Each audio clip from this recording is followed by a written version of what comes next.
CUET की announcement के बाद जो सबसे बर्निंग क्वेश्चन हर एक स्टूडेंट के माइंड में है वो ये है that how do I balance my CUET preparation along with my boards preparation. This question is there in the minds of those students who have just entered class 12th and also those who are giving their exams this year. बहुत सारे students paranoid हो चुके हैं, उन्हें समझ नहीं आ रहा है कि क्या करें, एंग्जाइटी आ गई है उनके माइंड में। बहुत सारे मैसेजेस और ईमेल्स मुझे आ रहे हैं इन विच दे आर आस्किंग कि मैम हम कैसे करें।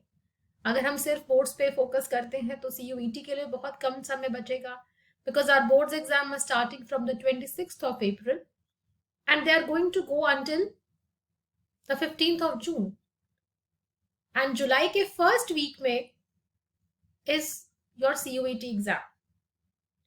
तो ऐसे में हमारे पास बहुत कम टाइम बच जाएगा for preparing for the CUET. तो ऐसे में हम क्या करें ma'am, what strategy should be use, क्योंकि सिर्फ एक महीने का टाइम हार्डली हमारे पास बचेगा, अभी फाइनल डेट्स तो अनाउंस हुई नहीं है। तो इस सूरत में हम क्या करें, ऐसा कोई तरीका है जिससे कि हम इसकी प्रिपरेशन को कंबाइन कर सके? तो जी हाँ, बिल्कुल एक ऐसा तरीका है। You do not have to get paranoid. ये वीडियो मैं आप लोगों के लिए इसीलिए बना रही हूँ ताकि आप इस मेथड को अप्लाई करें और इस एंजाइटी से, इस पैरानोया से बाहर निकले। You should stop over thinking and just focus on your preparation. Hi everyone, this is Geetanjali. Welcome to education vitamin and welcome to a video जो कि शायद उस क्वेश्चन को आंसर करेगा जो है तो आप सबके मन में, लेकिन अभी तक जिसको एड्रेस नहीं किया गया है। That is how to balance your CUET and boards exam preparation. देखो, बेसिक से शुरू करते हैं। ये जो सीयूईटी एग्जाम है, आखिर ये है क्या? अभी तक तो ये आप लोगों को पता चल ही चुका होगा that this is going to decide which college you are going to get admission into. Your class 12th marks are no longer going to matter. ठीक है, इतना तो हम सबको पता है, लेकिन प्रॉब्लम वहां आती है जब हम देखते हैं इसका सिलेबस। अब अगर आपका देखने का नजरिया अलग हो तो आपको वो सिलेबस प्रॉब्लम नहीं लगेगा। इसके सिलेबस में मेनली 3 ब्रॉड एरियाज हैं, जो कि है लैंग्वेज पेपर, आपका domain subject and the aptitude test. मैं आपको बताऊंगी इस वीडियो में that how you can prepare for all these 3 without compromising with your boards exam preparation. सबसे पहले बात कर लेते हैं लैंग्वेज पेपर की। As you know, there will be 13 languages, जिसमें से कोई एक लैंग्वेज आपको सिलेक्ट करनी है। सपोज आपने इंग्लिश लैंग्वेज को सिलेक्ट कर लिया, ठीक है, because most of you have English in class 12th, I am assuming, so you selected English as that language. अब इंग्लिश में जब आप बोर्ड्स के लिए प्रिपेयर करते हो, don't you have RCs in that? Of course you have RCs. RC stand for reading comprehension. आप boards के लिए भी तो आरसी को प्रिपेयर करते हो, and the same thing is being asked in CUET also.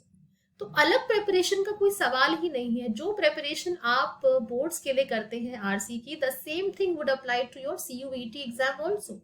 हाँ, यहाँ पे आरसी के अलावा 2 चीजें और हैं, which are literary aptitude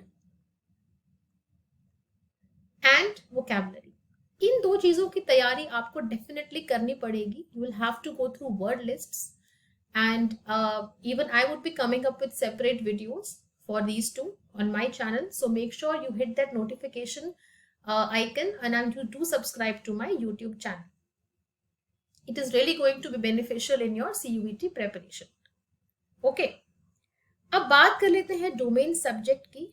domain subject वो सब्जेक्ट है, या सब्जेक्ट्स अगर हम कहें तो, जो आप अपने ग्रेजुएशन लेवल पे परस्यू करना चाहते हैं।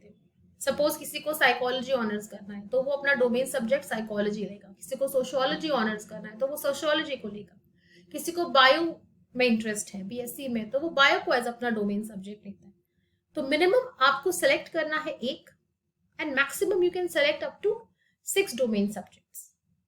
अब इसी की प्रेपरेशन जो है I will tell you in the next few minutes कि आप कैसे अपने बोर्ड्स की एग्जाम की प्रिपरेशन के साथ ही कंबाइन कर सकते हो।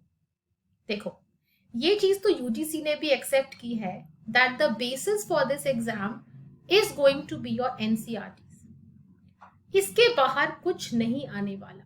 सारे जो क्वेश्चंस हैं वो आपके एनसीईआरटी से आएंगे और एमसीक्यू फॉर्मेट में आएंगे। टेल मी वन थिंग, आप लोगों ने जब टर्म 1 के एग्जाम्स दिए थे तो क्या आपने एमसीक्यू फॉर्मेट की प्रिपरेशन नहीं की थी? क्या आपको आइडिया नहीं है कि थ्योरी को एमसीक्यू फॉर्मेट में कैसे पूछा जाता है? बिल्कुल है। So you are already well acquainted with this format. आपको बस ये करना है कि टर्म 2 का जो सिलेबस है, जब आप उसे करेंगे revise for your boards exam, जो कि एनीवेज आपको करना ही है। सपोज आप कोई भी एक चैप्टर ले रहे हैं, आप उसको रिवाइज कर रहे हैं बोर्ड्स के लिए, तो आप उसको जो है बोर्ड्स और सीयूईटी दोनों के मद्देनजर उसको आप रिवाइज कीजिए। Whenever you are revising a certain topic, आप ये सोचिए कि इसमें से बोर्ड्स पे कैसे क्वेश्चन आ सकता है, लेकिन अगर इसी को कोई एमसीक्यू फॉर्मेट में मुझसे पूछे इस टॉपिक को, तो कैसा क्वेश्चन वो फॉर्म कर सकता है। Go back to how you prepared for term 1, it is really going to help you. जब आप ऐसे कंबाइन करेंगे प्रेपरेशन, आपको खुद लगने लगेगा कि it is not that difficult, right? तो अलग से ऐसा नहीं कि बोर्ड एग्जाम देने के बाद आप सीयूईटी की प्रिपरेशन करें। अभी से जो आप प्रिपरेशन फिलहाल कर रहे हैं उसी में आपको अमेलगमेट करनी है अपनी सीयूईटी की प्रिपरेशन भी। Coming to the last segment which is the aptitude segment. अब देखिए, ये कंपल्सरी नहीं है, it depends on the university to which you are applying to. अगर आपकी यूनिवर्सिटी में एप्टीट्यूड टेस्ट नहीं मांगा गया है, आपको नहीं प्रिपेयर करना है उसके लिए, right? But I think this is one filter which most universities are going to apply, क्योंकि उनको बेस्ट कैंडिडेट्स ही चाहिए। इसकी प्रेपरेशन मैं मानती हूं आपको अलग से करनी पड़ेगी, ठीक है? You have to do it separately, there is no other way out. लेकिन अगर अभी से आप 1 to 1.5 आवर्स इसको देना शुरू करते हैं इन योर डेली रूटीन, आप सुबह जल्दी उठ जाइए, रात को लेट तक पढ़िए, जो भी आपकी स्टडी हैबिट्स हैं, आप अगर रूटीन बेसिस पे इतना टाइम भी इसको अलॉट करते हैं, I am sure you can easily cover it in 3 months. You have 3 months to prepare for the CUET. अभी मार्च का एंड चल रहा है, राइट? अगर हम अप्रैल, मई और जून को कंसिडर करें, जुलाई के फर्स्ट वीक में आपका CUT है, so you already have like 3 months with you. 3 महीने में बिल्कुल आप प्रिपेयर कर सकते हैं। अगेन, अगर आप नोटिफिकेशन ध्यान से पढ़ी, I have made a video on that, it is already there on my channel. जो नोटिफिकेशन आई है एनटीए की, उसमें उसने क्लियरली बोला है कि क्लास 8 तक के लेवल का ही एप्टीट्यूड और मैथ्स आने वाला है। वो लोग जो मैथ्स के नाम से घबराते हैं, डरते हैं, उनको बिल्कुल डरने की जरूरत नहीं है, because the level is going to be very very basic. You do not have to get paranoid, alright? बस मेक श्योर कि आप कंटिन्यूअसली रिगरसली इसको प्रिपेयर करें। अगर आपको लगता है कि आप किसी एक्स्ट्रा बुक की हेल्प से अच्छे से प्रिपेयर कर सकते हैं या फिर आप किसी के नोट से प्रिपेयर कर सकते हैं, प्लीज गो फॉर दैट। लेकिन इसके लिए आपको अलग से कोचिंग की रिक्वायरमेंट तो नहीं होनी चाहिए, because that is what the UGC chairman himself has said कि कोचिंग की रिक्वायरमेंट नहीं है आपको। ओके, सो आई होप ये वीडियो में आपको समझ में आ गया होगा। I am able to address your queries, your fears, your doubts, कि अलग से आपको सीयूईटी की प्रेपरेशन करने की जरूरत नहीं है। You can easily amalgamate these two preparations with each other.